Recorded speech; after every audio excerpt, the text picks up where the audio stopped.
Hi, everyone. Welcome back to the Rich Souls podcast. My name is Saara, and I am the host of the show.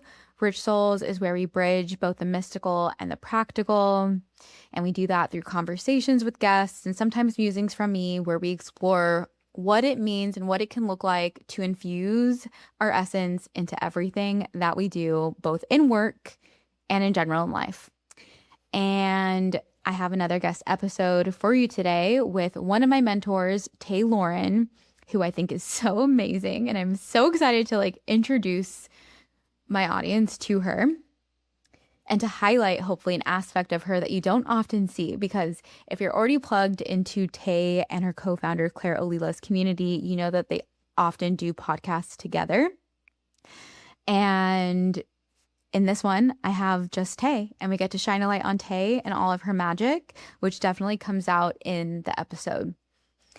And if you are a part of Tay and Claire's community, I will be having Claire on in the next couple episodes or so, which I'm also so stoked about.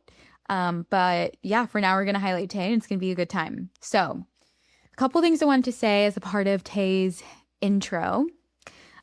First up, like I mentioned, she and Claire are my breathwork mentors, which does not even cover, honestly, they do so much more than that. But I think for the sake of simplicity, I'll just say breathwork mentors. They also have such a unique way of helping women, specifically high-performing women who are kind of used to holding it all, navigate their inner landscape to determine what their needs and wants are, and then to connect to their divine, innate intelligence to make manifest what feels what the vision that they have for themselves. And more than that, the mission that they have for themselves, whether it's through becoming a mother or a mission or some other venture in this lifetime. And y'all, they're very good at it. They're so good at it. If you know me in real life, if you follow me on social media, you'll know that I don't really mention a ton of teachers or protocols. There are definitely a couple that I've been into over the past couple of years, and I'm just the kind of person where when I'm excited, you'll definitely hear about it. So you probably heard about some of those resources that I've looked to in the past.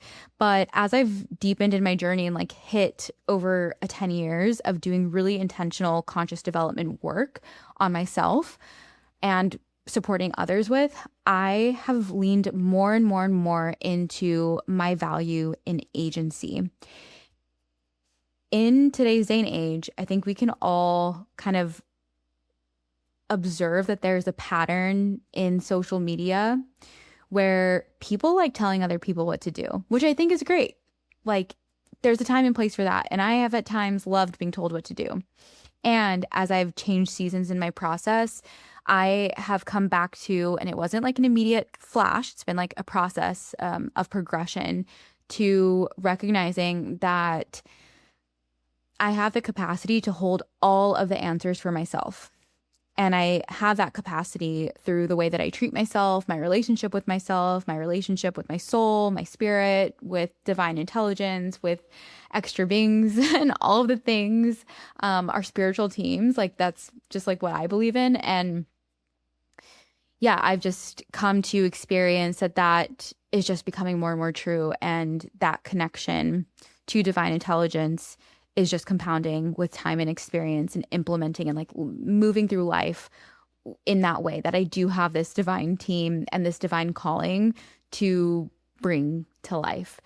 And Tay and Claire's program, The Opening Path, really kind of cemented that for me. And it's why I love it so much is despite Tay and Claire having immense training, knowledge, experience, perspective, they are huge about self-sourcing, which means, as it sounds, coming back to ourselves and our innate intelligence and our soul's intelligence to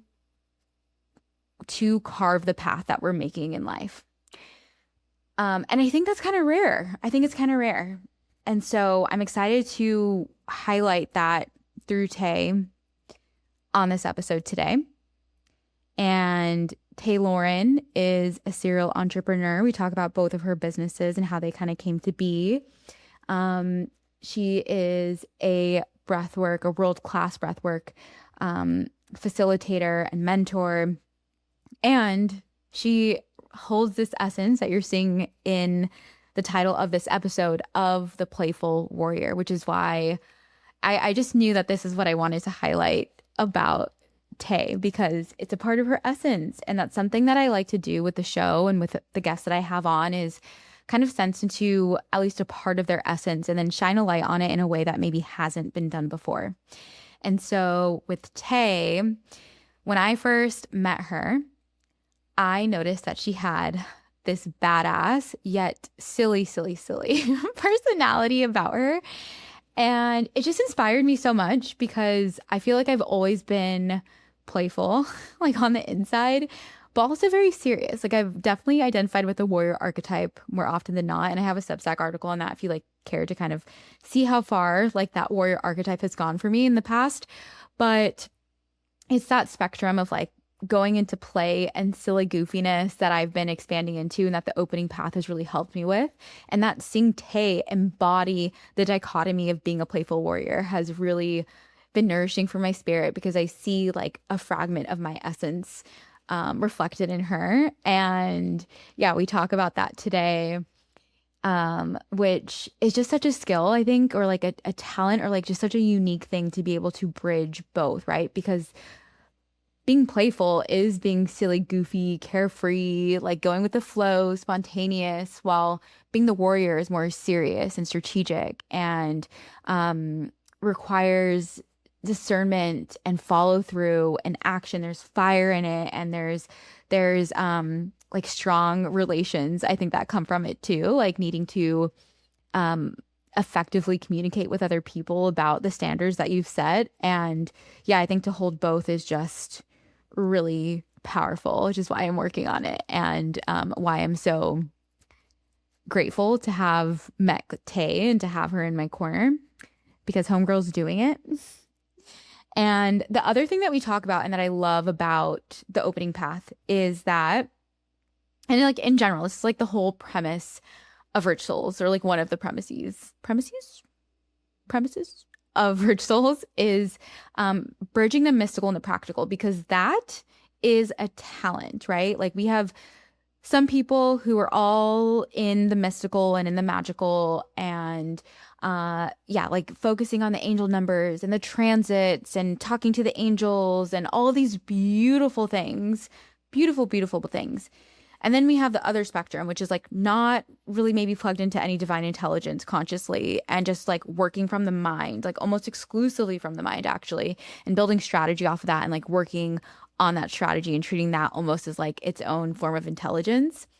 And I think that there is growing capacity for all of us to consider, and not even consider, because I think a lot of us have been considering this, but to work with our capacity to basically get those divine insights, to download them, to sense into them, and then to translate them through ourselves and bring creations into form, whether it's through a business or a goal or whatever.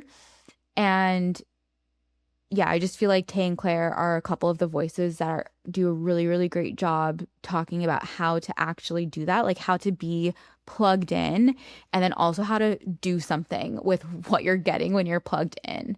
And I know that's a skill that I am continuing to work on and harness in my own life.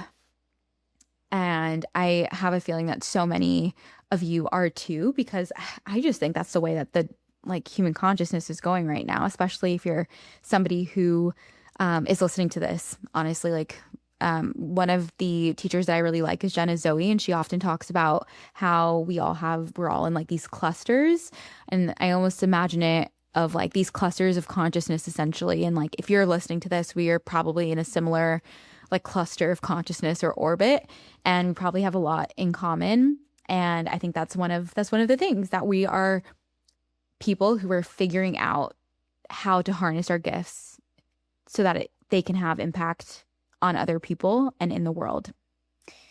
And yeah, I just think that Tay and Claire are an embodiment of that. And I'm excited to highlight these things among the other characteristics that make Tay so special in this episode. And then the last thing I'll say before sending you off into the episode is that at the time that this is coming out, Tay and Claire's program, The Mothership, which I participated in the fall 2025 cohort for, they are currently in open enrollment for spring 2026. I believe that enrollment closes on Sunday, March 29th. We're going to mention it towards the end of the episode, and then I'll also have the information and links in the show notes. But I invite anybody who is listening to this episode who resonates with what resonates with Tay and maybe looks into her and Claire's platforms. If it resonates with you, I highly encourage you to at least book a meeting with them and just kind of explore it and see if it's right for you. I think that the program is insane and so valuable. And I highly recommend it after having gone through it. And yeah, I just really believe in the work that Tay and Claire are doing and the way that they're doing it.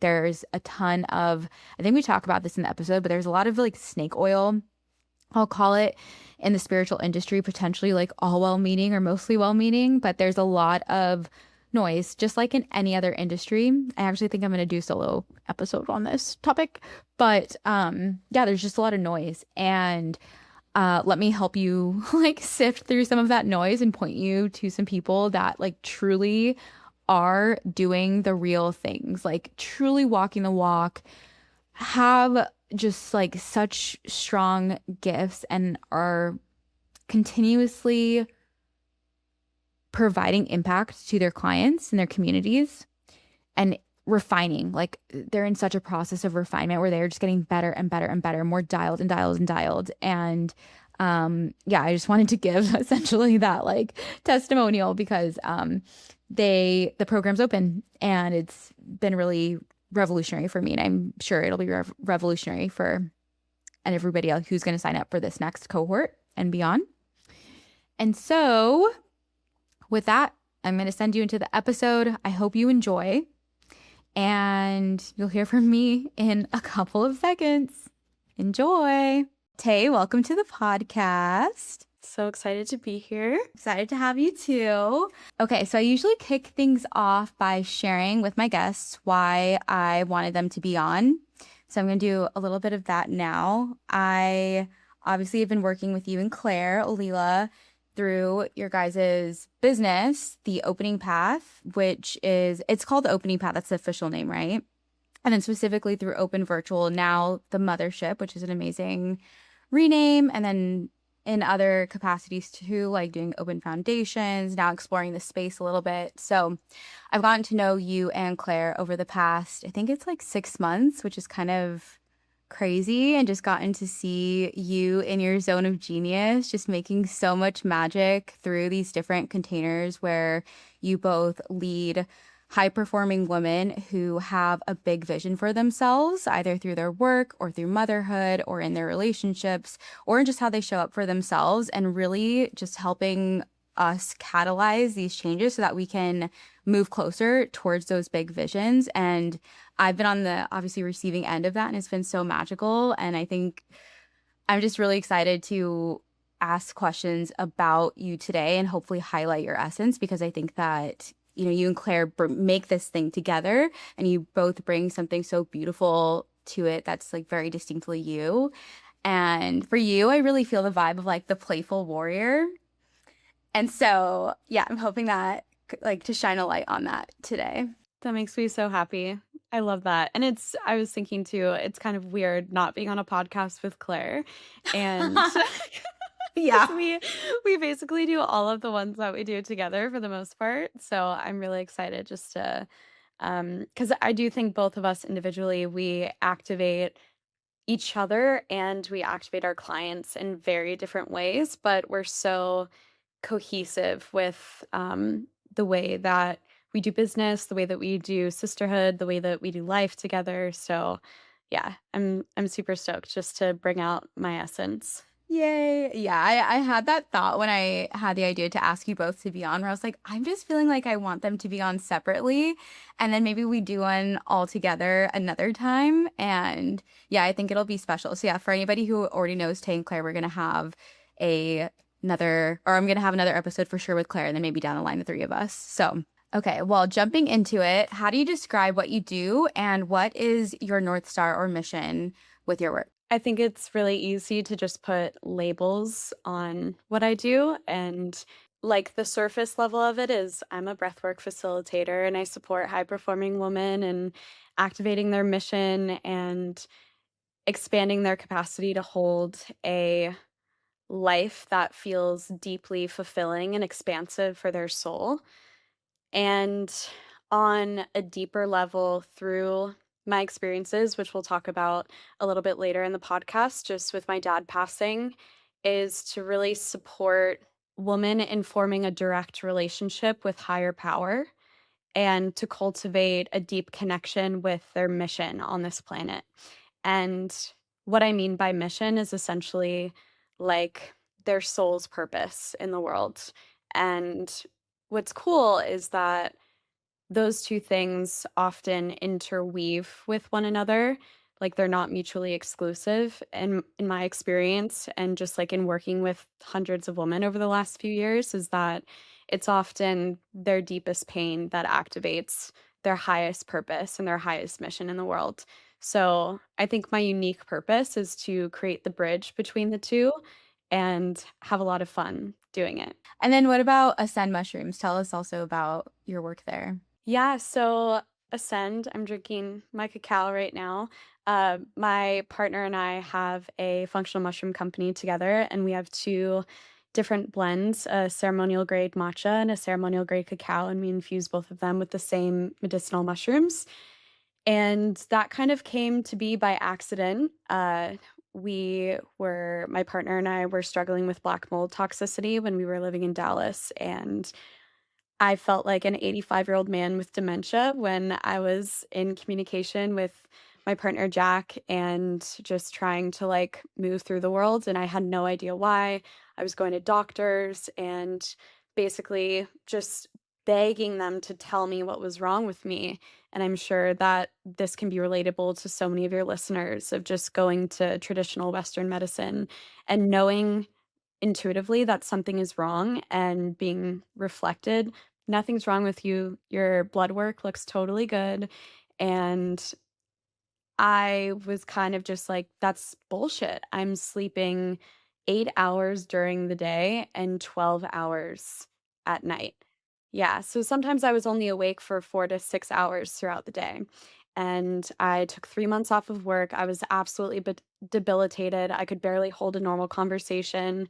I would go to the gym and my eyes were like burning and it was just super sudden. As soon as we moved into our apartment, I hadn't really heard of black mold toxicity. And then one day, my partner found black mold lining our washing machine. So we were washing our clothes, our sheets, our towels, everything with black mold.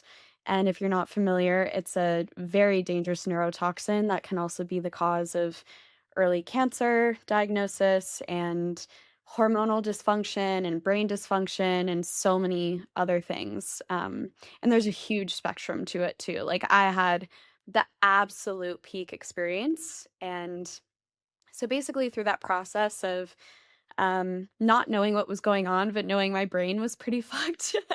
I My partner started looking into functional mushrooms and he found the top 5 most studied mushrooms in the world, lion's mane, reishi, cordyceps, chaga, and turkey tail, and got them for us to supplement. And I just wasn't consistent because it was just like a lot of pills on top of what I was already taking. And then I just cracked them open um in my matcha one morning in effort to try to consolidate my supplementation process. And I thought it was going to be disgusting. And I was like, wow, this is amazing. And I was like, surely someone else is doing this out there. Like, I can't be the first one who's ever done this before. And I looked at the industry giants, got all of their blends and tasted it. And I was like, wow, this tastes like shit. And they also weren't as effective as the really high quality mushrooms that I was sourcing, and then also the ceremonial matcha that I was sourcing as well. And yeah, we basically just started making our own blends when we realized there's nothing on the market that could suit our needs, and both like with impeccable taste and also the potency piece as well. And so we just started making them in bulk. Our friends started coming over like multiple times a week. And then my partner and I went into a medicine journey, and we basically just asked, are we supposed to pursue this? And that was the one question that we went in with.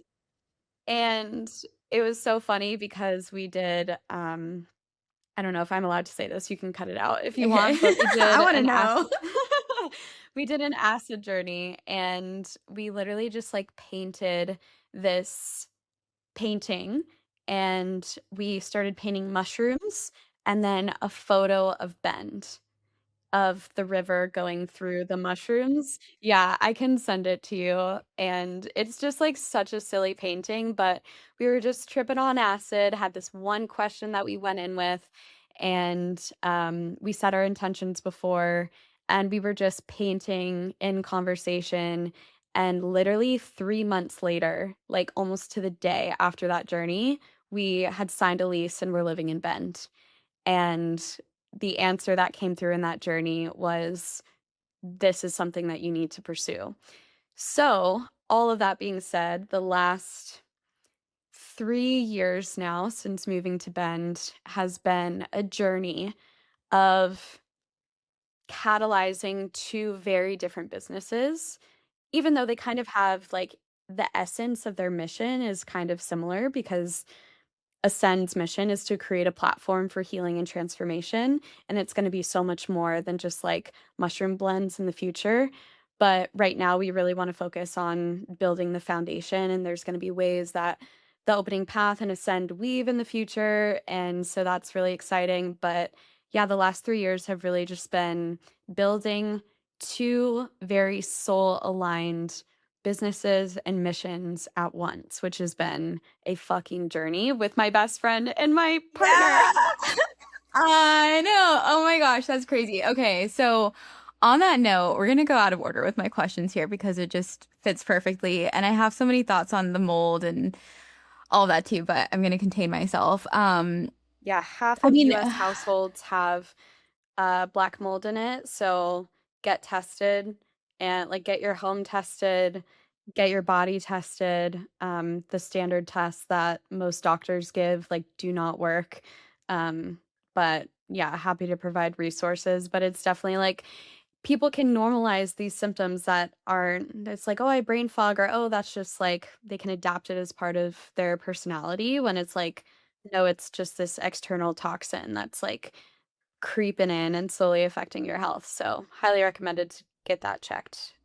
yeah, and it can even go as far as to cause depression, like, right? It can cause all sorts of things. So, I had panic attacks, I had depression. I mean, sure, there was a lot of other stuff going on as well, but I have never had a panic attack in my life until I got exposed to mold, and I had 2, I believe, and it was so scary. So, and are you from Texas? no, I'm Where are from you Northern from? California. Oh, okay, I did not know that. Where in Northern California? Like the Bay Area. What city? I want to know. In in San Anselmo, my mom lives there. Oh, I actually don't even know where that is, and I know a lot of cities in California, so that's Yeah, interesting. so it's like technically in Marin County, it's the more like Okay. hippie. Like my mom renovated my great grandma's house and like years ago, and it's kind of one of the more hippie towns within Marin County. But yeah, Okay. Oh my gosh, I had no idea you're a Californian. Okay. The question I wanted to jump to is about what on earth is it like? And I can go with like either one of these. What is it like building a business with your best friend? And then what is it like building a business with your partner? Because that's obviously a unique experience, either one of them. And then to have both at once with different manifestations of a similar mission and to be killing it at both. It's just like another level. So, yeah, what would you say those experiences are like, and how are they different? it's extremely unhinged. Just, I mean, think about the like, sorry, I use the word normies. Like, if you think about the normal population, right? It's like the advice that I heard as a kid from normal people, in quotes, was never go into business with your partner, with your friends, with anyone that you know. It has to be someone that's like, just, I mean, I don't even know what the narrative was, but I just remember this very strong narrative of do not even go there. And my experience, I think the thing that they both share is there is a harmony in the way that both of us operate within our communication styles, within our business. And there is this core element of being able to activate and expand each other in ways that we couldn't on our own, similar to a conscious relationship, right? It's the same thing from that respect in my experience of Jack shows me things, teaches me things, activates me in ways that no one else could, and vice versa. And same with Claire. Like, she shows me parts of myself that I would not be able to see without her. And there's also such a deep core pillar of willingness to self source and to look within when conflict arises. That's probably the most important piece because you can be compatible with someone, but if you don't have the willingness to go inside when conflict arises, then you should definitely take other people's advice in that regard. Like, don't work with your partner, don't work with your best friend, don't work with people you know. Because then you'll just stick to like burning bridges with people that you don't know, I guess. But it's like there is if you are courageous enough to go there, if you are courageous enough to look within, there is an expansion and there is an expansion that is available within those relationships that I have never been able to experience otherwise. And I know that Claire and I's sisterhood would not be as deep if we didn't have our business partnership. And it also just hits differently because it's not just a business that we're going into to make money. It's a business that has been cultivated through being in deep connection with our intuition. And every single decision that we've made along the way has been guided by that. And maybe I'll backtrack on that. I'm sure there have been decisions that haven't been guided by intuition, but we are ruthlessly devoted to backtracking on those decisions and rechecking in with our intuition so the whole path can be intuitively guided. So that's kind of what I would start off with, but I'm curious if you have any like deepening questions that you want to ask. Well, Because that that's was a lot. another. Where's your? Yeah, that's. I'm just laughing because we're working backwards, which I'm totally okay with, but it's just like it's just funny. And I mean, I'm here for it. But that was a question I was going to ask: is running these two intuitively led businesses, how do you hold both the reality of running a successful business, two successful businesses, while also being so dialed in to yourself and therefore your intuition? How does that come into play as a co-founder of two businesses? And then how does that come into play with your other two co-founders? Because yeah, I think that's something we see kind of in the spiritual world that is evolving, but it's definitely more of that right brain, right? Like the abstract, the floaty, like the ideas. And it is a skill to be able to translate that through the left brain or collaboration with the left brain into bringing something to form, let alone something that has legs. So, The foundation that I want to set my answer on is protecting your ideas when they're in the baby stages of forming. Because the first thing that people will often bring up when you have an idea that is rooted in intuition is their hesitation around why it won't work or why it conflicts with their belief systems or why it's stupid, even, or why it doesn't make any logical sense. And if you don't have a deep, already existing trust in your intuition and you bring those budding ideas to your family, to your friends, to people who don't get it, then there's going to be a whole lot extra of internal battles that you're going to have to fight along the way. And that's why it also really helps to be able to have those business partnerships where every conflict, even if it's an internal conflict, is an opportunity to explore parts of ourselves and parts of the business relationship that haven't been illuminated prior. So I know that when I bring an idea to Claire or Jack, it's not going to be shut down because they also operate in that same way of being intuitively guided. And even if maybe, let's say I bring an idea to Claire or Jack and there's internal resistance associated with that idea because maybe it is in conflict with what they need in the season of their life. Like that's happened so many times because even though Claire and I are running a business and Jack and I are running a business, every single decision that either one of us makes is affecting the other.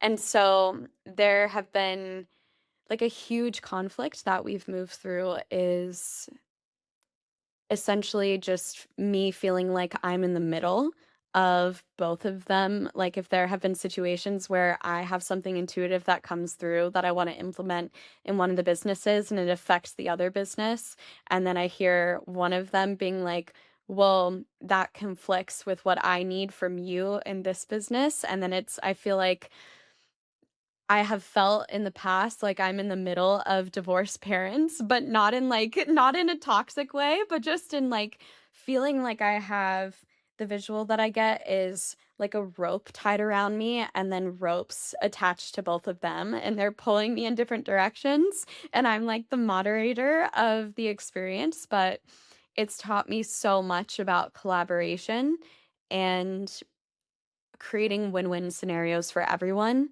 and when to activate my leadership versus when to surrender to where everyone's at, you know? Wow. What a trip. Yeah.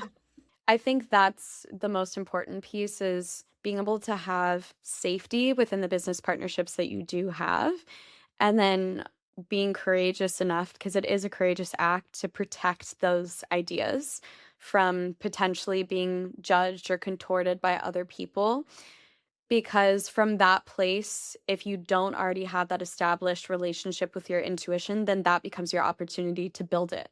And then when you do build it and you birth that thing out into the world, and you will receive that external judgment or just potentially projection on the intuitive insight or idea that you want to bring into the world, then it doesn't affect you. It just rolls off of your back because you feel so steady and rooted in yourself that even if it doesn't make any logical sense, you are here to bring this idea forward into the world because of XYZ reason. And I think it's this journey with both Jack and Claire has required so much of that, not necessarily within our collective partnerships, but more so literally just making decisions that do not make logical sense and having people around us kind of like hold on to their seats or question us or project on their own scarcity or whatever it is on us and having to practice feeling rooted in what I'm here to create because other people feel threatened by that because they never had the opportunity to create something in that way or it completely disrupts their own conditioning. And so I think it's just a literal dojo for self-trust. Yeah. I mean, I'm sure you've heard this by now of entrepreneurship being such a spiritual journey, which is easy to see that, I think, from our vantage point because we're in like the spiritual self-development kind of world. But I can't even imagine building a business like without that perspective because then you do really see things as like, oh, this is all an opportunity for me to grow, like hitting these different growth edges, especially in relationship, which in my mind, like business really is just a organization of relationships with your staff or with your customers or your co-founders. Well, how does your intuition, because like a lot of what you just spoke to, which I think is great advice, is more oriented towards when like the idea is just budding, it sounds like. But what about when you're like in your case 3 years into these businesses? How do you incorporate your intuition into the decision making? Like I know you and Jack just got your warehouse, which is a leap for you guys, right? And all that comes with it. You're like renovating it, like, or even, oh my gosh, actually, this is such an amazing story. How recently with Ascend, you guys had just gotten that new batch of cinnamon and the flavor was different than what you're used to because it's natural, right? Like you, where you're sourcing, there's weather, where it's coming from, it affects how the cinnamon is growing. I think it almost would have been harder it would have been a harder decision to make if the difference was more subtle. It was so obvious that there it felt like there was no other choice, but I'm sure that other business owners with lower standards and values that didn't align with the values that we have, that it would have been an easier decision to just put a discount on it and sell the product because, in relationship to like, let's say a $10 million mushroom company, if that was only $10,000 worth of matcha, they could have either thrown it away or they could have just been like, we're gonna put this matcha on sale until we sell all of it. But are the way that regardless if we're making however much we're making versus $10 million a year, there really is no difference in the decisions that we make because it's not the money that drives our decisions, it's our values and our standards that drive all of our decisions. So I feel like, in a sense, there wasn't any like intuition that was involved in that decision because our values and our standards are very clear. The fact that you're so rooted in your integrity that you don't even have to make it a decision. It's just like, this is just not how we operate. And so this is how we're going to respond, which kind of takes us back to, I think questions about you and your kind of your process, because obviously going back more to the work that you do with Claire, with breath work and this work around raising our standards and identifying that within ourselves and then holding ourselves to those standards that we have set for ourselves, which are intuitively led and defined, and then holding others to the standard as well in our lives. I feel like that all boils down to really the dad framework that you guys teach. So can you explain the dad framework? Something I want to make clear just before we get into that is it just because it was an quote easy decision for us with the cinnamon doesn't mean that I didn't have a little gremlin voice in my head that was like, oh, well, you could just put it on discount for X amount of time and just see how much you sell or whatever it was. And regardless if it was around that decision that we were making or another decision, there's most likely always going to be that voice in your head that is trying to coerce you into what's comfortable. And even after years of holding this higher standard, there in my own values and the way that I live them in the world and embody them in the world, there's always that little voice. And I just want to normalize that for people who are at the beginning of their journey and or however far along you are in your journey, that it's always going to be there. And I think the more that we do this work and devote ourselves to the dad framework, which I'll explain in a moment, the easier it gets to override the parts of us that are genuinely not in alignment with our soul. And what the dad framework is that Saara was referencing is it stands for deep therapeutic work, aligned action, and daily practices. And deep therapeutic work, if you aren't familiar, is essentially going into expanded states of consciousness to access higher guidance in connection with your own intuition and step outside of the default mode network, which, if you're also not aware of that, the default mode network is the part of our brains that we use when we're going to the bathroom and wiping our butt in the morning. Like, we don't have to think about wiping our butt in the morning, you know? It's like there is a healthy level of autopilot. And I think in the spiritual space, sometimes the autopilot part of our brains can be demonized, but it's actually such a powerful way to conserve energy because if we consciously thought about every single thing that we do and the way that we breathe every single moment of the day or how we're stepping our foot in front of the other every single day, then we would be wasting a lot of energy that we could be pouring into much higher level things. And so the default mode network is a very powerful thing. And it's also the part of our brains that can loop in survival patterns or loop in behaviors or say the same thing over and over, like a self limiting belief over and over again, because that's what we've been conditioned to do. And so the point is not to get rid of the default mode network, it's to refine our relationship with it and properly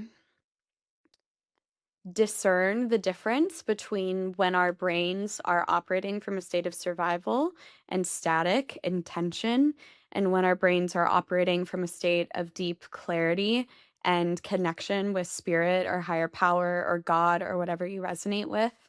And so all of our decisions that are leading towards this higher vision that we have in the world are sourcing from that connection with self, that connection with clarity, and that connection with higher power. So that's essentially what deep therapeutic work is the doorway into. And there are different ways that you can access deep therapeutic work. You can access it through deep meditation. And what Claire and I lead is deep therapeutic breathwork journeys. And there are many different styles of breathwork. As you know, there's Wim Hof, there's so many hundreds of different styles of breathwork. And deep therapeutic breathwork is going into a hour-long breathwork journey where you're breathing in a conscious, connected breath.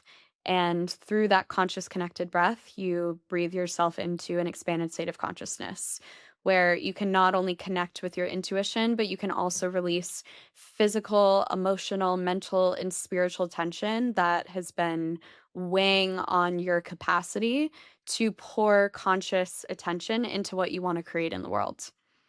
So that's deep therapeutic work. And a lot of people who are kind of just coming into our world have the question of like, well, how often should I be going into that space? And my recommendation is every 2 weeks, at least once a month, because so many people are disconnected from their soul, from the voice of their soul, from what it sounds like, from what it feels like. So then when they get put in a situation, whether it's in business or their relationship, or they're making a challenging decision, their brain is just like, and they don't know the difference of the voice of fear and the voice of their intuition because they haven't built a steady, powerful relationship with their soul. So by going in every 2 weeks or at least once a month, you develop a deeper relationship. So when you're in those scenarios where you have to make a quick decision, um, you know that it's coming from, when it's coming from fear and you know when it's coming from your soul. Yeah. Something I've been thinking of recently is that choice is our power, right? And in that we always have the opportunity to either choose from love or from our soul or intuition, or to choose from fear. And so in the story you described, or I guess I described it, but about what happened with the sand and the cinnamon, um, I love that you named that fear voice was still present, and that it doesn't necessarily go away. I mean, I wonder if it goes away. We'll check in like 10 years and see if it's still there. But yeah, it's like our relationship to the voice changes. And not only that, but we do have a lot more clarity that is soul led about, like, it's that embodiment point, I think. After taking enough aligned action that's in line with your soul, after doing the clarifying work of the daily journey or daily practices, and then also with the deep journeys, it's like that anchoring into truth just becomes your new baseline. I think that baseline like kind of compounds on itself again with that repetition and consistency of commitment to your integrity. So, and as we were talking about this, I thought of the opening path because this obviously correlates just to that, especially with what you were speaking to with the deep journeys, and that so many people do kind of start off with having to shed a lot. And then eventually there becomes that midpoint with the individuation and power where they start to like shift into being able to expand into all the good stuff, I think, which is kind of where I've been. Can you give a brief overview of the opening path? Yeah, for sure. I want to just clarify the rest of the DAD framework so like your listeners can be clear on that. So the first D is for deep therapeutic work, just describe that. And then the last thing I'll say about that is where so many people in the spiritual community can be stuck in deep therapeutic work because what deep therapeutic work can often serve as is this peak experience. We lead free masterclasses several times a year, literally just to give people the opportunity to feel what it feels like to be in deep connection with their soul, to feel what it feels like to not have to carry the weight of the trauma that they experienced. And sometimes that feeling can be addicting for someone who has never experienced that before. And don't get me wrong, I love going into deep therapeutic work, but it's why the DOD framework is so important because if you don't have aligned action or if you don't have daily practices and you're just doing deep therapeutic work, you're going to be chasing highs that aren't going to be creating real lived 3D embodiment in the way that you move through the world. And you're going to be just chasing peaks. So deep therapeutic work is so important, but it's why I want to lay out the whole framework because it's so important when they weave together. And the aligned action piece, um, the, or actually, I'll start with daily practices, the second D. So, daily practices can be a 10-minute, 5-minute, 15-minute, 20-minute breathwork practice in the morning that you go to. A tried and true for me is bricking my phone at 8 p.m. at night and until I'm fully complete with my practices in the morning. And essentially, your daily practices are going to give you that feel of, when you clean your house at the end of the night, just so you can wake up with a clean house in the morning. That's kind of what I like to think about daily practices as. And then your deep therapeutic work is going to be the deep clean every 1 or 2 weeks and or in the context of actually deep therapeutic work every 2 weeks to a month. So your daily practices are going to be the maintenance work, and your deep therapeutic work is going to be the work that's going to heal the things that you're experiencing at the root. And your aligned action through your daily practices and your deep therapeutic work, you might receive breadcrumbs of how to integrate certain experiences that you're having in your life. And if that is missing, then what often happens is people can go into depressive episodes, anxious episodes, have panic attacks because their soul knows what to do, but their human is not integrating, which is why it's so important to deeply understand how to work with the frequency of fear and deeply understand how to discern the difference between that voice of fear and the voice of your intuition. Because when you actually go to take aligned action, right, you can, even if it doesn't feel comfortable, even if your human is like, don't fucking go there. That is so unsafe. We're not ready for that. You have the capacity to hold that part of you, to nurture that part of you, and to lead that part of you into healthy and secure expansion. So that's one way aligned action can look. It can also literally just look like if you're not taking care of yourself on a daily basis, if you're not going on walks, if you're not sleeping 9 hours a night, if you're getting blue light in your eyes after the sun sets and it's affecting your sleep, then aligned action could literally just look like shaping up those practices so you can feel connected to your clearest and most grounded self. So that's the dad framework. And it's definitely an ode to my dad. Yeah. which is beautiful. So Yeah. I was laughing when you said breadcrumbs because I just like will not forget. What is it that you said? Like, I think it was like last week. You're like, no breadcrumbs for you. Do you remember what I'm oh, talking yeah, about? yeah, yeah. Yeah, I was talking It's just so for anyone who's wondering what that means. funny. Yeah.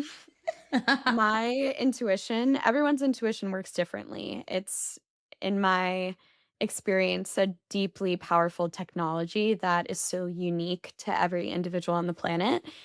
And the way that my intuition works most of the time is that it'll just feel like there is a fire hose worth, like I'll go into meditation and there's a fire hose worth of intuitive guidance, of breadcrumbs, of aligned action that I need to take, of the full picture and what that looks like in 6 months, 2 years, whatever it is. And then it's like the fire hose just shuts off. And for the next however many months, it's not that I'm not receiving anything, but it's kind of like that experience of receiving the fire hose was a peak experience. And so subconsciously, my brain becomes a little bit addicted to that. So it's always this, because it's enlivening to receive information from your soul, such clear, potent, powerful information that is deeply applicable to the things that you're navigating in your life, and to receive the full picture in so many different ways. And so then in the come down from that, I navigate this internal resistance in my daily practices of like, why isn't anything coming through right now? And I feel what you're speaking to, it's kind of like the universe or source or whatever is governing all life on earth being like, no more breadcrumbs for you, like fucking integrate, bitch, you know? Yeah, So actually. Well, and I want to actually speak into that more because I do feel like although everybody does get or relate to their intuition in different ways, it does seem to be this sense of like when we're getting those insights of the aligned actions that we can take and we're not taking them, it can create a fog because they're essentially the lowest hanging fruit. And I think that the aligned actions can look super simple, like to go to the grocery store and get like a specific fruit. I don't know, like just made that up. Like whatever it is, but sometimes they are like that insignificant, like or seemingly insignificant, but it's just this like nagging thing that's in the back of your head and you're like this isn't doesn't relate to my mission or my purpose or this goal that I have, but it actually does in the sense that it is mental clutter and or I guess it can be clutter of different kinds if you're getting it like that intuitive hit in other ways. But for me, it manifests as intuitive clutter. And then it's like I just can't see what's behind it. It's like I have a big, like if my consciousness is a coat closet, it's like there's this big ass fuzzy coat and I cannot see what's behind it because it's taking up all the space and I need to take it down and fold it because maybe I want to donate it or whatever. And then, oh, I can see there's like 5 other pieces of clothing back there that I can now start to get to know and then take aligned action on. And then it's like the universe just keeps filling the closet with clothes. I don't know. This analogy is going far, but I just think that aligned action is significant. And I love what you say about not being able to breathe your way out of taking aligned action because again, speaking to what you'd mentioned in the spiritual space, it can be easy to fall into the trap of just having those peak experiences and even to get stuck, I think, in the daily practices like, oh, but I am meditating, I am journaling, I am doing my breath work, I am exercising, I'm doing all these things. Why isn't anything happening? And it's like, well, what is coming up in those sessions and are you moving on them? Because we are both, and I think like a lot of what we've talked about just now speaks to this, but we are both divine beings and we're humans and we have to integrate them both. And it's through the daily practices and the deep journeys that we get to be able to connect, I think, more clearly to the divine. But then we come back to form here on earth and we have lives to live, people to interact with, things to do. And that's where the aligned action comes into play. And that's also when we get to create that merging of that divine space and to bring beautiful ideas and our desires into form. So that was beautiful. And I think the misconception is that when you receive clarity, then you'll take action, but it's actually the opposite. When you take action, you will receive clarity. And I think when people are Looking at it from the outside as a facilitator, I have had so many clients where at this point they have said it in the way that they speak. They have shared with me like their integrations from the deep journeys. They know what they need to do, but they're not taking action because they think they need to receive more clarity or more training to be equipped enough to pursue the thing that they want to pursue, or their inner child needs to be nurtured just a little bit more before they pursue their mission. And that's typically not how it works, because confidence and self-trust get built through action and repetition. When you have enough evidence in the way that you move through the world and your actual embodiment and integrity as a human, it's kind of like the cinnamon thing. It's like a silly example, but it's kind of like the cinnamon thing. That decision was so easy for me to take action on because I have made hundreds and hundreds and hundreds of those decisions in different capacities where my values and my actions have aligned. The intuitive guidance that I've received and my values and my actions have aligned. And that's why it was able to be so quick. But so many people waste time in that liminal space where they know what they need to do, and they'll convince themselves that they don't know. They'll convince themselves that they need more clarity. They'll convince themselves that they need X, Y, and Z to be able to take action on the thing that they already know to do. And we talked a little bit about this on the space call last night, but as a as someone who has a lot of fire energy and who believes in my clients' visions so much, sometimes that can be really painful to watch my clients experience, where I know that they know, and I know that they know what to do, but they're not taking that action, and they're just going through their own internal process around it. Sometimes it's a very valid internal process, and I look back and I'm like, "Oh wow, like they genuinely needed that." I would say a lot of the time it's mental clutter getting in the way. It's kind of like it's exactly what you were speaking to prior, like with the coat closet. So it's definitely nuance. Like, if that it's not like what I just shared applies to every single situation. It really depends on what someone is experiencing. But I just wanted to bring that into the space too, because yeah, it's only through action that you can actually receive the feedback that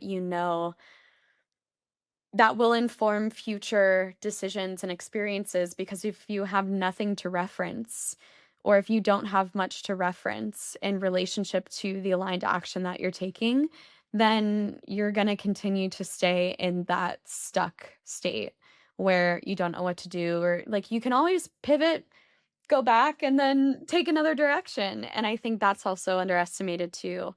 So, Yeah, just like the perspective of treating things as an experiment and that they are often reversible. Um, Something that I've been marinating on recently is the void. Well, actually, I'm marinating less on the void, thank goodness, because I'm shifting out of it, even though I do have a newfound love and appreciation for the void. But it's that when we're in this void space, meaning that we do take an aligned action. Like for me, I've shared on this podcast enough times now, like I left my corporate job over a year ago and I had no idea what I was going to do. It was just like blindly following my intuition. And I've since had a lot of instances where I was called to do something that made no sense, but that was clear on in my periphery that it was something I was being guided to do. And it's in and often not with any results coming in. It was just like, just do this, just do this, just do this, and keep trusting, keep trusting. And I'm still very much in that. But I think too, it's in that darkness of the void where it feels like nothing is happening and we feel like we're just floating into space and we're between lives because maybe we've left something before and we know we're moving towards something, but we're not actually in that new life, that we're actually really refining our relationship to our souls and to our intuition, because it's in that void that like there is that stripping, there is nothing there in a way. And so that voice is getting louder and louder. And the more that you listen to it and you actually follow it, the more there is that, like, it's just like feels like this linking that happens. And that, and maybe that is like the embodiment, right? It's like it becomes inextricable with the way that you actually operate and move through the world. So just wanted to voice that. Yeah, the void can be a really, uh, just being honest, like, scary place to be because it confronts our relationship with the unknown. And for me, like Claire and I and Jack and I were both in a really deep void period the last several months where it was like we're doing the daily practice. Like we were sticking to the dad framework and doing all of the things. And it's like nothing was coming through, even though it felt like, hey, higher power would really, really appreciate some support right now. Because I want to be in co-creation with you. I want to be in connection with you, and it just felt like static. That wasn't it felt like it wasn't deserved, if that makes sense. Yeah. Because I'm Oh, like, girl, I'm dialed, like I'm dialed. I feel like everyone in the void feels that way. Like we're dialed, we're doing these things and nothing is coming through, and that's what makes the void excruciating. yeah, and it really confronted my capacity to my instinct is to put meaning into the void, to put meaning into the uncertainty and make it mean something about what I'm doing. And I want to normalize that because that is such a primal part of our humanity because it's seeking safety and comfort. And if our brains are wired to seek safety and comfort in things that are actually more painful, then we'll probably find ourselves in the void predicting the other shoe to drop.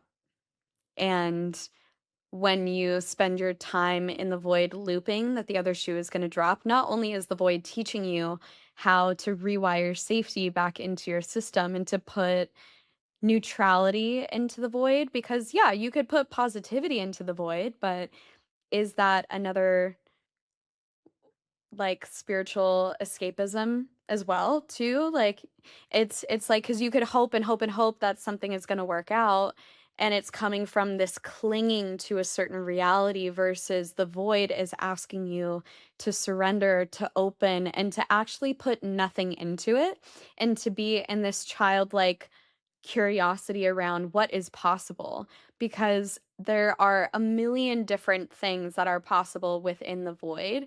And man, that is a lesson that is, I think we all have reoccurring themes throughout our lives that we will experience that are uniquely ours. And one of the bigger themes that have shown up in my own process is a fear of loss, and a lot of loss happening as a younger child, and losing my dad and almost losing my mom and losing my whole paternal lineage. And my system has become wired to expecting that the other shoe will drop because it has, right? And so much of my journey and healing from my dad's passing has been about feeling safe and trusting life again, and feeling safe and trusting the frequency of bliss, and allowing that to feel safer than staying stuck in my own survival, because the void has confronted the parts of me that are kind of sickly addicted to suffering. I think a lot of us are sickly addicted to suffering, and Yeah, for a sure. lot of people may not even realize it. I'll just say this one last thing, just in relationship to the childlike wonderment piece. When you think about a child moving into the unknown or doing something completely new, there's like this eyes wide open wonderment moving towards the new thing. And as we have experiences that and we don't have the tools to be able to create energy flow within our systems as we develop and grow up throughout our lives, then that tension gets stuck in our system, and the tension manifests as a belief. The tension manifests as a locked in perception of how we perceive ourselves and the world and other people and God and life. So that's why this work is so important, because all of it is centered around generating energy flow so we can come because energy flow generates clarity. Energy flow generates connection with our intuition. Energy flow generates aligned action, and energy flow begets more energy flow, but tension also begets more tension. Yeah. Okay. So I want to hit a couple of things, I think, with this because, and that's actually going to be my next question is about energy flow because I've been doing healing work for like the past decade and I had never heard of energy flow until I started working with you guys, which is kind of mind-boggling now because of how instrumental it is. And I think it goes hand in hand with what we were speaking about with regard to fear earlier with taking aligned action because obviously as, you know, a single being, at least like in this manifestation of like being a single being, we have these different parts of us. We have the mental, physical, emotion, spiritual, or energetic parts of us. And those parts are all collaborating to make decisions in our lives, often unconsciously. And that's when we can bring in the dad framework to go past our regular everyday consciousness and have what do you guys call it again? The default Altered mode state of network? no, the altered when you can access an altered state of consciousness. Almost like you could call it an enhanced state of consciousness because if anything, you're like less of the body in a way, and then you're more just like plugged into source or soul or whatever you want to relate it to. But a lot of people, and even me, like I actually was a part of this other program where like it's actually has a really similar framework to dad. And so, and I've been like so big on aligned action, I would do it, but I would find my nervous system would be just like, whoa, this is a lot. And I actually was describing this to a friend this morning, the analogy of being like, when you're up leveling, that is, you are doing inner work and you are taking aligned action in the world, it can sometimes feel like a rocket ship because you're just going through all, well, like a rocket going through these different layers of ozone layers. And a rocket is like, shaking, there's like stuff falling off, like it's like a whole spectacle, and that's how it can feel in our nervous systems.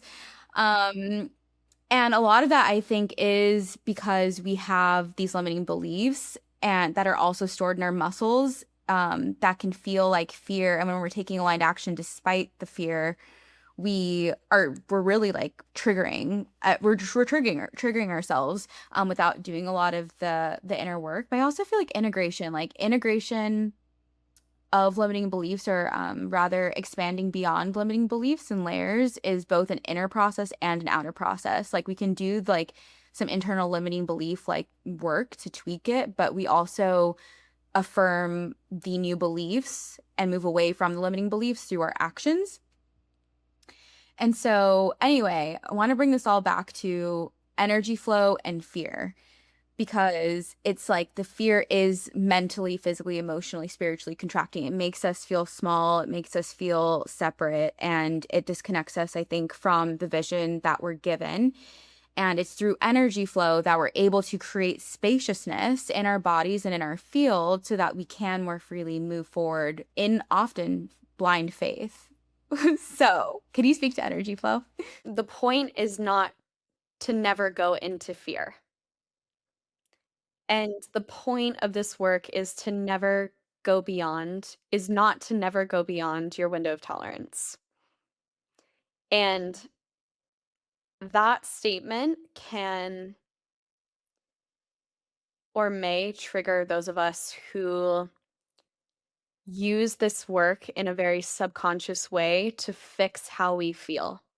I am feeling fear, and so I'm going to use breath work or somatic tools or meditation to get rid of the fear and to dissolve it and clear it from my system because I am uncomfortable witnessing it and being in full acceptance of it. That is the point of this work. It's not to not struggle, it's to struggle well by accepting what is here and allowing the waves of our human experience to move through us with as little resistance as possible. That is energy flow. When you think about a river that is freely flowing and there are no blockages that is preventing the water from moving over the rocks, from moving forward into the direction that it's going, that is what I visualize energy flow as. A lack of energy flow could be a river and suddenly there's a dam or there's a bunch of trash in it. There's murky, muddy water instead of flowing, clear water. And so if you're a visual person, that might help you understand the concept of energy flow. And when I think about energy flow, there are four different aspects to it, like you were speaking to a little bit earlier. There's physical, mental, emotional, and spiritual energy flow. And I think it might be helpful just to break down what it looks like when it's blocked and what it looks like when it's flowing. So, when physical energy flow is blocked, you might experience physical tension. You might experience anxiety. You might experience anxiety attacks. You might experience a drop in your stomach when you feel that fear. And this is all understanding the premise that these different bodies, they're not separate. They are interwoven and feeding off one another all of the time, like you were speaking to earlier as well. But just to kind of speak to them individually for the purpose of containment, because there's so much nuance here, that's what it can feel like when it's blocked, or feeling like your favorite song gets put on and it's like your soul wants to dance, but your body is so filled with tension that it kind of feels like there are bricks or concrete creating a barrier between you and the energy that's innately wanting to move. And what it looks like when it's flowing physically is you feel a sense of peace and groundedness in whatever experience, like emotional experience that you're having physically, because the emotions that we experience do manifest physically. And so you could be experiencing sadness in your heart, and you could still feel physical sensations of sadness being in your heart, but energy is flowing because you're allowing for it. So, when energy is flowing in relationship to our physical body is relaxed and at peace and accepting of whatever physical sensations are here. So, just to reaffirm, it's not about not having negative physical sensations to be able to create energy flow. It's about accepting and relaxing into the physical sensations that are there.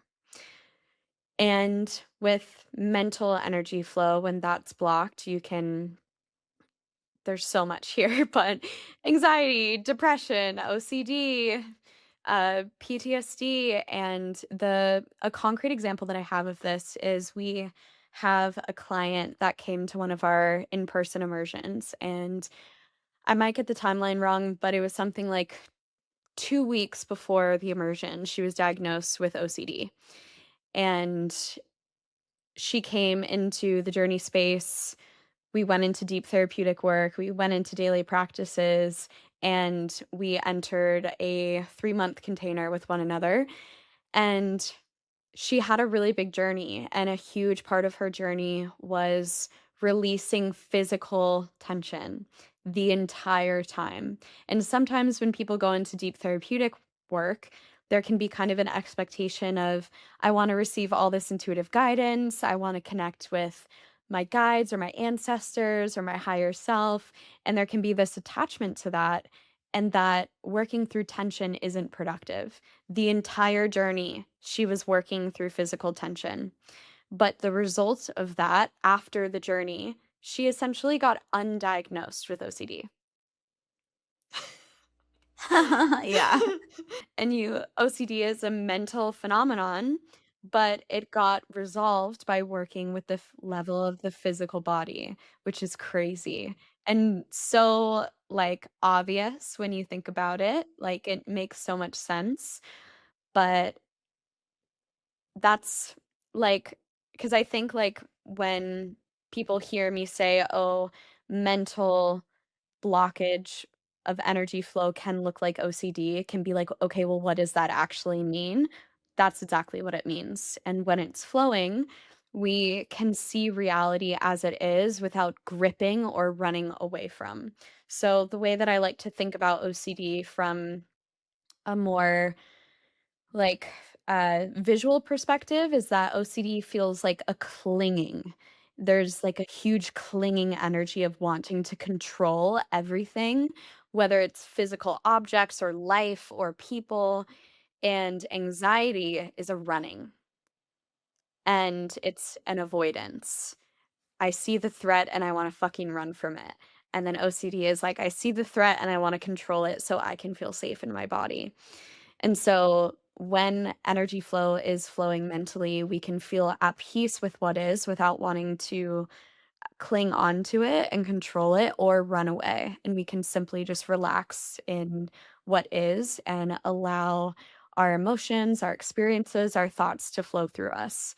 And it's very similar emotionally, right? Like if we have rage or anger or frustration or sadness or grief, there a tangible example of that is we've actually had several clients recently have miscarriages, and there it's really forced me into a deeper reflection around grief because my experience of grief is grieving something outside of me, and it's humbled me so much to work with grief with another person where their grief is physically inside of them. And the reason that I speak to this is because in the context of grief, sometimes grief can feel so overwhelming and so intense. Like you think about someone having a quote dark night of the soul or moving through a really deeply challenging experience in their life. Sometimes it can feel like you're going fucking crazy, and it can feel not productive and not precise and not useful and sometimes not in integrity or not embodied, because this energy of grief or rage or whatever, like, sticky human emotion that you're experiencing can feel, like, so intense. And something that I've been working with a lot of our clients on is normalizing that the intensity doesn't mean that you're doing it wrong, and the intensity is completely valid, and it will continue to intensify the more that you resist it. And if you essentially like obviously we're doing this in a very like intentional and tangible way, but I'm kind of explaining it in a more conceptual way right now, but it's creating a environment where the client can allow the tidal waves of emotions to move through their body in a way that they can surrender to. And surrender is just a very like it can be hard to grasp when you think about what that actually means. So it's like going into that would be like a full hour conversation. I have an analogy for this and like energy flow. It's almost like a clenched fist, right? Like we experience something outside or inside, as in like outside of us, like an event or something, or we experience something inside, like we're just having a bad mental health week, or we do have some kind of diagnosis or something that affects our mental health. We're clenching in our body, in our mind, in our spirit, in our emotions because it's maybe just overwhelming for our system. But if we can surrender and open up, we actually just receive the experience. And in that, it's actually able to flow through our system. We're able to have energy flow, and then it can release and be alchemized. And it might take a series of like conscious notes of like, oh, I'm clenching again, release, which is really, I think, somatic surrender. Somatic Yeah, surrender, baby. Yeah. exactly. Yeah. Yeah. So it might be that conscious, like, oh, I'm clenching again. I'm gonna open a little bit. And maybe it's not all the way, but I'm gonna open. Oh, I'm clenching again, or I'm starting to clench. Let me stay open. So yeah, I just feel like that analogy and like that visual can help people understand what is happening with energy flow in these different four bodies that we've been talking about. Yeah, and it's so easy to normalize physical, mental, emotional, spiritual tension. And sometimes it takes a lot of conscious effort to be in that physical softening when you are creating tension, because sometimes people don't have the body awareness to even understand that they are in tension because they've been normalizing tension their entire lives. And what Sarah is speaking to with the somatic surrender, that's a concept that Claire actually coined during one of her medicine journeys, and her whole journey was noticing when physical tension arose and creating an environment for herself where, okay, I'm noticing physical tension. Can I soften my shoulders a little bit more? Can I open my palms towards the sky? Can I allow my belly and my back to relax into the surface beneath me? And that is actually somatic surrender, the first place that I would go if someone is experiencing any level of lack of energy flow in the system, whether it's physical, mental, emotional, or spiritual. Because if you're having mental, emotional, or spiritual blockages with your energy flow, it most likely at some point started physically. That has been such an unlock for me in the past year and with working with you guys is just how much, I mean, the body's intelligence in protecting us, but also in it being a portal to healing. Because often, yeah, when we can soften, it's like everything else just kind of can gel a little bit. And then in another analogy I had, or that came to mind, or a visual is like, when we're talking about creating energy flow, it is that release that I was mentioning earlier. And if you're watching the video, like the hand release, but it is also almost like this spaciousness. Like our body, there's just like, I almost visualize it as like there's more space between our cells. And then all of that energy can flow more, but it is a conscious practice, or I guess I feel like sometimes it becomes unconscious, which is kind of like the goals. Like our body learns, just like it learned at first, oh, like clenching is going to keep me safe. Eventually, through these practices, it really can learn that, oh, relaxation is safe. This can be my baseline, my default.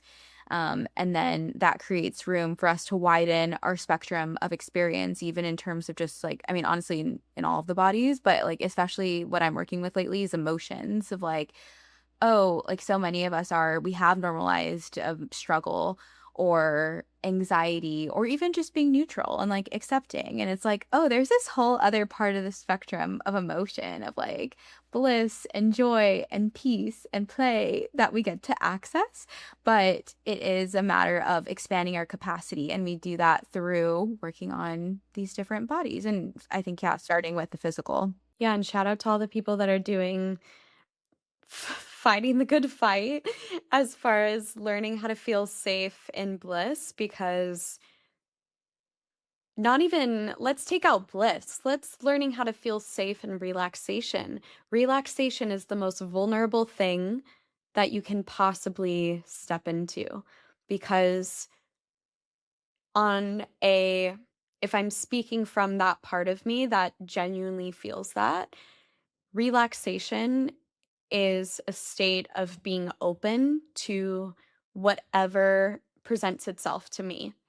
And through the lens of my experiences, and I'm sure each of you listening to this podcast, there are so many things that have presented themselves to you that have been traumatic or painful or excruciating. And the body learns to clench, to create tension, to armor in order to create safety. And it is the most vulnerable thing on the planet to feel safe in relaxation. And I genuinely feel like to to embark on that journey is one of the most courageous things that you can possibly do, because it's so easy to stay stuck in tension and armoring than it is to open yourself up to being vulnerable to life's joys and life's hardships. So, Dude, that's yeah. so real. That's so Yeah. real. I feel that. Yeah. That's just a great segue into like spiritual energy flow too, because that piece that we just worked with, the part of us that is scared to open because of all of these very valid reasons that we have to close, can be a spiritual energy block. And when that is blocked, if you are not only looping in that way of being where it's not safe to open, it's not safe to relax. So, therefore, I have to create tension, I have to armor. If that's how you're walking through the world, think about how closed off you are to aligned opportunities, to aligned relationships, to aligned friendships, to the things that you genuinely want to create in the world. Because if you're not, if your body is in a constant state of fear or protection, then you have no capacity to be in creation of what you want. And I don't say this from a place of hierarchy or I've fully moved through this at all, because genuinely this is one of the most challenging pieces in my own personal journey. I'm working with a practitioner right now to be precise in the way that I work with this part, because it's been such a prevalent part of my journey. But I also know that working through this experience has and is allowing me to be able to support humanity to a much higher level, because I know that when I do move through it and when I do feel like I'm on the other side of not having to um, wait for the next traumatic thing to happen, then how much energy in my system and my purpose will be able to be freed up. And it's in my own experience, it's this part isn't something that to most people would obviously rule my life. But the thing about this work that is very vulnerable and courageous is that when we go into deep therapeutic spaces, you become sensitized to the places that you have normalized your own dissension and your own contraction.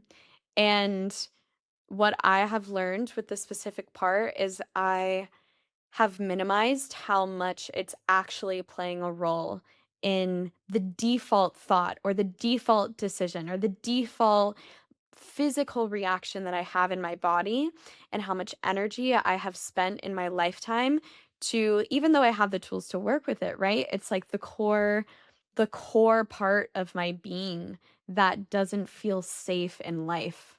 Like, ah. No, I get it. Like, I feel like that's a huge part that I have to work with. That's been kind of a core, um, it's been like a core guide in how I approach life. And like one of the ways that it manifests, and I feel like a lot of people can relate to this, maybe a lot of people also cannot relate to this, but it's like when I leave the house, I'm anxious that I left the stove on or that I didn't lock my door. No, yeah, like I have a lot of friends who do experience this too. And by the way, it's like always locked, the stove is always off, but like whatever it is, but without fail, like almost every time, probably up until recently, every time I would leave my house, I would think about that. And that's easy to normalize because I'm leaving my house every day at some point, right? And that way of thinking of, oh, I'm not safe, I need to clench, I need to make sure that that my door is locked, like that is going to trickle down into beyond my home. It's going to affect how I approach life, how I perceive people, and in very subtle ways. Like I might have the thought, oh, did I lock my door? But I might not recognize that I'm actually like approaching a dynamic with somebody from that same clenched place, because maybe it's not happening in the mind, but it's happening in the body or something. So, or emotionally, like in these less like, I guess, tangible, like, ways. So yeah, just want to recognize that like I also share that and it is a beast, and I'm proud of you for bringing on somebody to help you go deeper with it. Yeah, it's and also like even speaking into the vulnerability of relaxation, I think part of it when we're talking from an energetic sense and creating energetic flow, it's the vulnerability of trusting either that you're going to be okay or trusting God, whatever you believe in, trusting source. I think that is actually very vulnerable, especially when you have experienced very difficult things at any age. When the shoe has dropped and that is your norm, and you are just like, you are in that state of expecting that's normal because it was normal at one point in your life. And for anyone who's experiencing something like that, something that's been really helpful in my process has been reminding myself of how many times I have been wrong. I love that. That's a good one. It's so interesting to think about it this way, because when my practitioner asked me that and I was closing my eyes and tapping, and the first thing that came to my mind was I was wrong about my dad. From the depth of my being, I thought he was going to live. And if I can be wrong about my dad, I can be wrong about any of the things that my system doesn't feel safe in. And since he passed, it's so interesting because I was never someone growing up who struggled with anxiety in the typical way that someone might describe, oh, I've had anxiety my whole life, and I have had like a physical pressure in my chest for the majority of my life and had to take anxiety medication, whatever it is. I never had physical anxiety. It When I was 9 years old, my mom's best friend was, killed, and it created a huge impact on my system because every time my parents went out on a date, they if they were 5 minutes late, I would be sobbing in my bedroom, like, "What if they died? What if they died? What if they died?" And it's like, when I think about it's almost like that dissolved for a long time, and then when my dad passed and my mom got into a violent accident, it in such a soul level way, like, reaffirmed that already existing belief within my system that in my mind, I was like, "Where is this coming from? Why am I behaving this way?" And it but I'm, like, so grateful, even though it can be so challenging to work with, that it came up because why would I want that buried in my soul and buried in my spirit and weighing me down so unconsciously?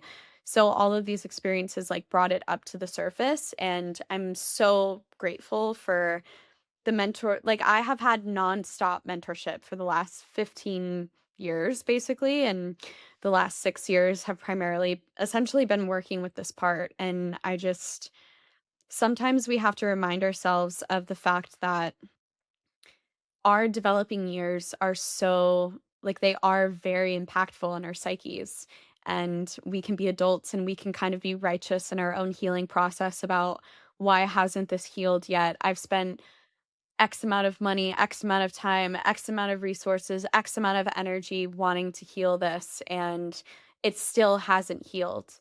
And it's like, we have to have patience with ourselves, and that's also another layer of spiritual energy flow that we get to create by having trust, not just in life or other people, but trust in our own body's innate intelligence to move at the proper timing for our system to move through. And discerning that from what I was speaking to earlier in the podcast, where it's kind of like overriding that part and putting yourself into action can be really challenging to discern. And you can only, the through line between understanding the difference between both of those things in any given moment is having a really refined and deep connection with your intuition, which comes down or back to the point around energy flow. Like, energy flow at the level of survival and safety heals trauma. When we have energy flow within our systems, physically, emotionally, mentally, and spiritually, trauma is healed. And when we have energy flow at the level of creation, then it activates intuitive connection. But what's required for both intuitive connection and healing trauma is actually the same thing, and that's energy flow. But it's just activating a different kind of energy flow. And the last thing I'll speak to around that is having a practitioner or facilitator that understands when to bring in different levels of energy flow to support exactly where your system is at, so they're not rushing you into somewhere that you're not comfortable with, that your psyche isn't ready to actually go, because there's challenging and pushing and expanding your capacity, and then there is just irresponsibility with blowing someone's system to a place where they're just gonna rubber band back to this, like, same dysregulated place, and it doesn't actually create real deep healing at the root. And much love to all the practitioners, because 'cause we're all just fucking figuring it out regardless if you've been in this work for, a year or 50 years. There's always gonna be mistakes, and there's always gonna be places of refinement and deeper integrity, but having a facilitator and a practitioner who has systems that they can implement in relationship to energy flow and tending to your system in a healthy way is absolutely game changer. Absolutely. And I think I just want to close on that point of part of also working with these traumas is not only healing them, but it's also alchemizing them. Because what you've done, and I don't think we have time to go into this, but what you've done with your experiences is alchemize them into the opening path. And now you're helping so many women deal, or rather, overcome, work with, and build precision within their own systems, with the emotions slash, I guess, experiences that they've had from their own traumas. And so even though everyone's trauma does look different, it's like our systems actually respond similarly. And yeah, you've just been able to obviously turn it into this impact on women specifically, which is like so beautiful, and you're so good at it. Um, and that's a part of the beauty of being human too, right? That's like a part of the unclenching, is like receiving the breadth of the human experience, the good, the bad, the difficult. And we get to create from those experiences. So, Mhm. Yeah, because survival is a very collapsed, clenched energy, like visualizing the fist, and being in creation is the energy of expansion and the open fist. And so I believe such a huge part of my practice and my unique mission is being able to have the embodied experience of being in the depth of my dad's passing and the deepest levels of grief and rage and intuitive overwhelm in ways that I could have never imagined experiencing, being able to use that experience to when my clients bring miscarriages to me, divorces to me, deep loss to me, the depths of their human experience, I can see their soul and be like, I know what it feels like to be in the depth and to be deeply overwhelmed with the content that's being presented to you. And it's so beautiful because through trusting that depth and through having the tools to generate energy flow through these more intense experiences, I also get to be on the other side of my dad's passing and knowing that I would not have the mission built that I have with Claire or Jack if to the same capacity that I do now if my dad hadn't passed, which for a long time was so hard for me to accept. And I wouldn't have the understanding of acute trauma that I do now if my mom hadn't had her violent accident.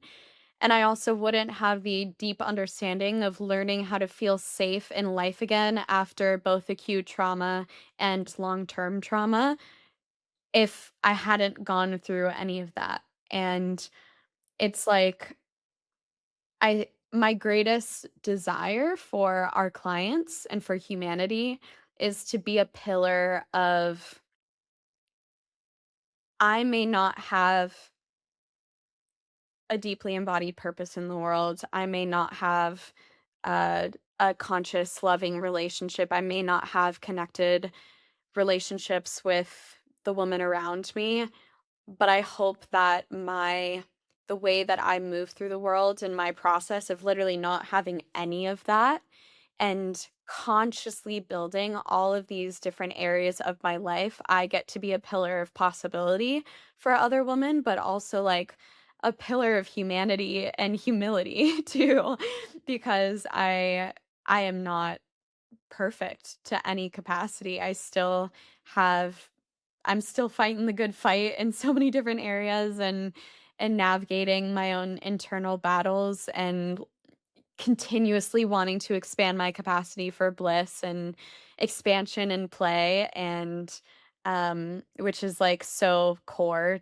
to my fundamental essence, just being like fucking unhinged and playful and like climbing trees on the weekend and going on the mountain and snowboarding and eating shit. It's just like so like so fundamental to my being. So I that's my greatest wish is that I get to be a pillar of both for everyone around me, but most importantly for like the little girl inside of me, you know?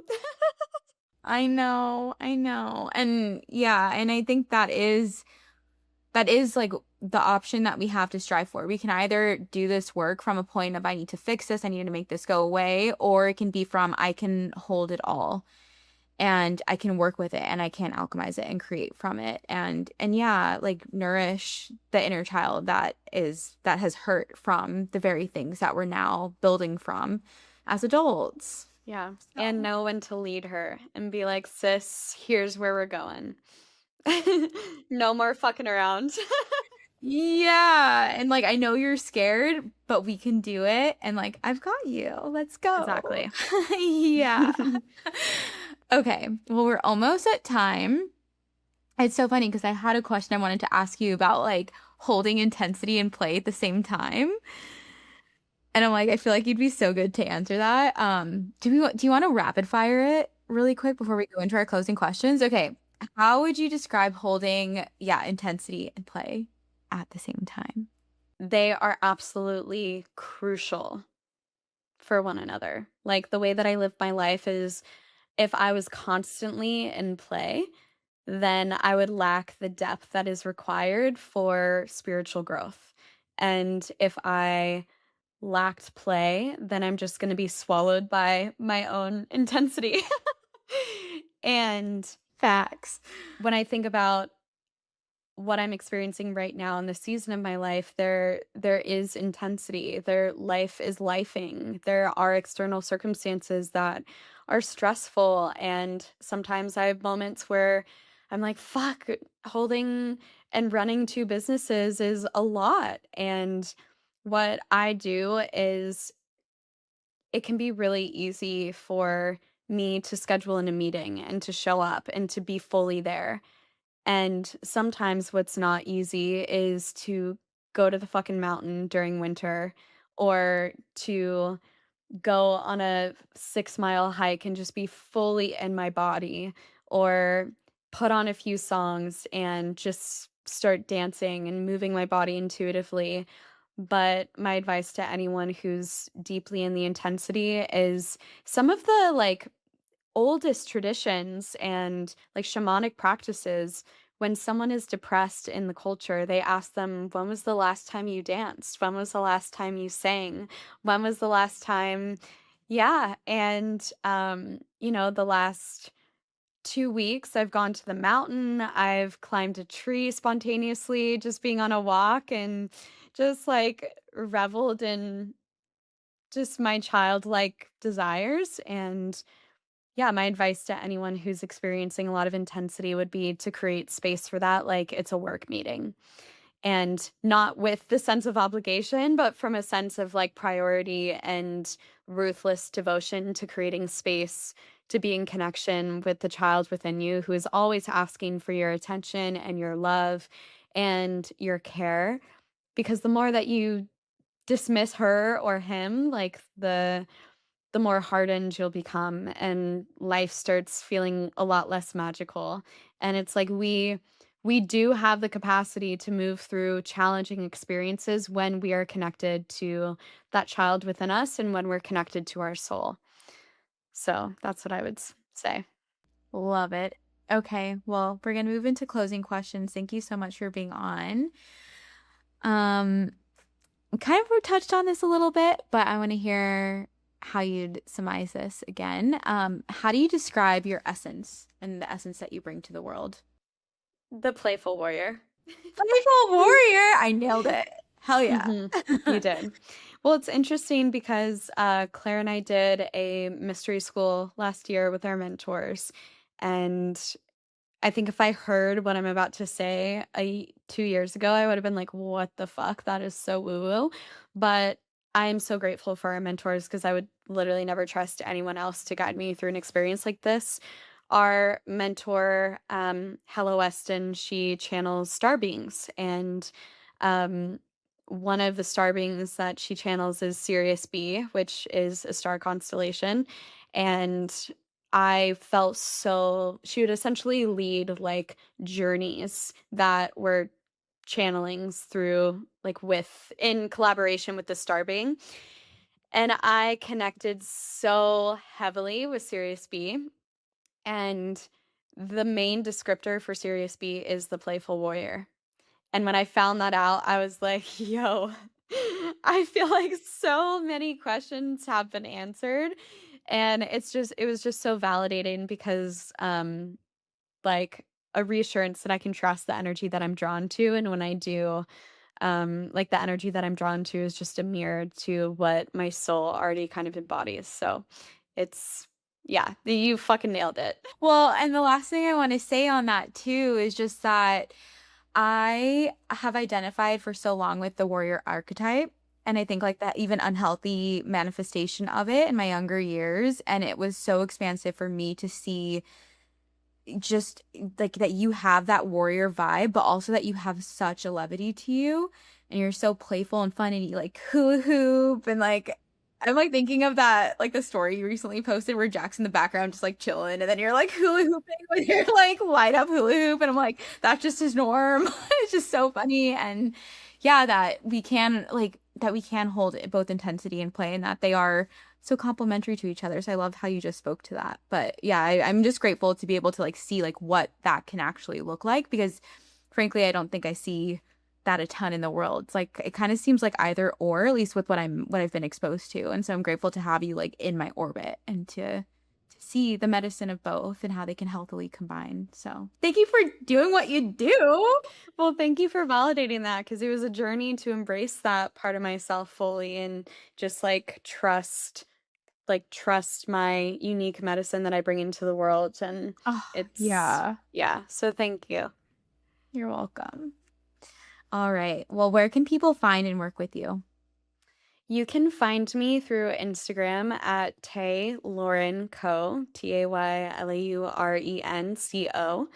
And through the link in my bio, you can also access the openingpath.co, and that'll take you to our signature 3-month program, The Mothership. That is essentially, we didn't talk about it much, but the opening path, it's a precise path that Claire and I have created for a woman to walk through to essentially stabilize peak states as their baseline way that they move through the world and to also merge their soul in their human self so they can move through the world as a human feeling connected to that sense of energy flow, connected to their soul, connected to higher guidance, and to have the precise toolbox to be able to navigate the fear that comes up when we're inevitably living a really big life, whether it's through the mission that we're creating or the mothers that we want to become in the world or whatever it is. And we're just here to support women creating capacity and the precision and the energy flow to support that unique process. And the mothership is a fucking badass program that Saara already did that we have upgraded so much since you went through it. So I'm so excited for this new cohort. It's going to be incredible. But yeah, if you're interested at all, you can either go to the website, ask me any questions on Instagram. I am definitely not intimidating to talk to at all. So if you ask me any questions, I'll literally just send you probably a voice message where I'm like, hi. Hee Yeah, exactly. And then when does the current cohort close? Your signups for the current cohort close? Because I'm wondering if this will be live. Good by then. question. It closes March 29th. Okay. It might be up by then. And then if not, are you guys gonna have a fall cohort? Yes, we're gonna have a fall cohort. All right. Well, thank you so much again for being on. And to the listeners, see you in the next one.